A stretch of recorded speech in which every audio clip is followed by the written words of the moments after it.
parcours professionnel, eh bien, écoutez, j'ai démarré au service marketing d'une grande banque qui s'appelle BNP Paribas, où je m'occupais essentiellement des actions de sponsoring des opérations sportives et culturelles, des manifestations sportives et culturelles dans la région sud-est. Et puis j'ai embrayé toujours chez BNP Paribas dans les filières commerciales jusqu'à terminer en gestion de patrimoine.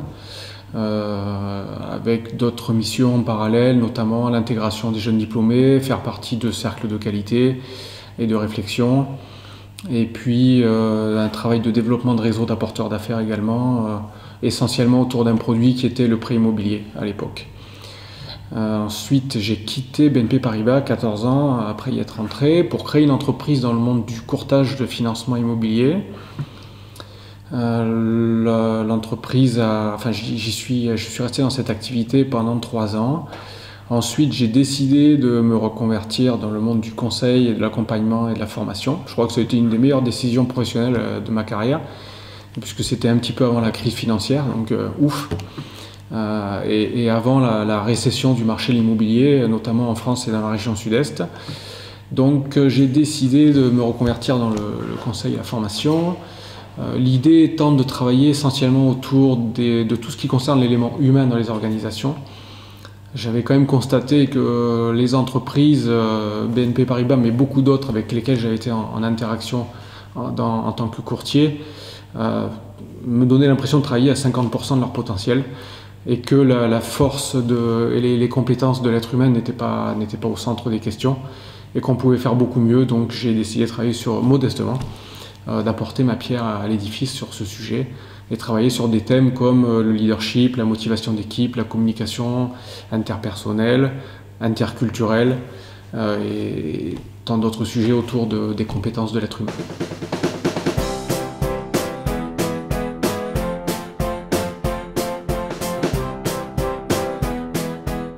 Icademy, alors il y a plusieurs raisons. D'abord, alors il y a eu une part de hasard, puisque c'est un jour quelqu'un de l'école qui m'a contacté en trouvant mon CV sur internet pour une intervention en tant que jury, si je me souviens bien, c'était sur le monde bancaire. Et puis de là, il s'est trouvé que la directrice de l'école d'Aix-en-Provence, du centre de formation d'Aix-en-Provence, était quelqu'un que je connaissais depuis 20 ans, parce que nous avions fait nos études ensemble. Donc du coup nous avons sympathisé et puis nous avons poursuivi nos relations et puis Daniel Cheminot en question m'a proposé d'intervenir régulièrement à l'école. Là je lui ai proposé quelques thèmes d'intervention et j'ai travaillé donc avec les étudiants sur l'accompagnement aux mémoires, la gestion de conflits, le management du changement et le management des organisations sportives. Voilà.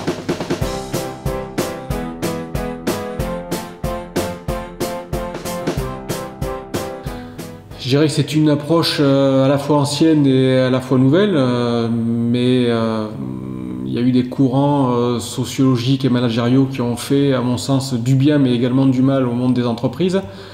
On est passé par, après l'ère de la révolution industrielle, nous sommes passés par le taylorisme, alors mécanisation, automatisation.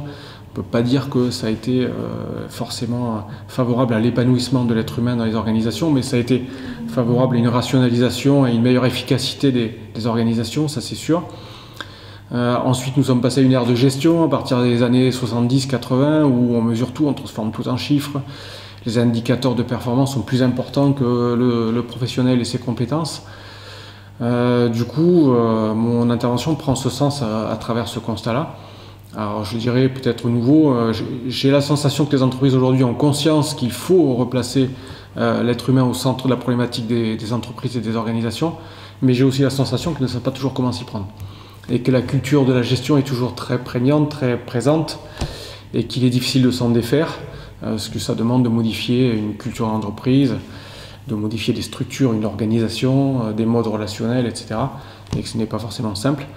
Et qu'il va falloir du temps, je pense, avant qu'on soit vraiment dans une approche beaucoup plus humaine. Et j'espère qu'on va y arriver quand même.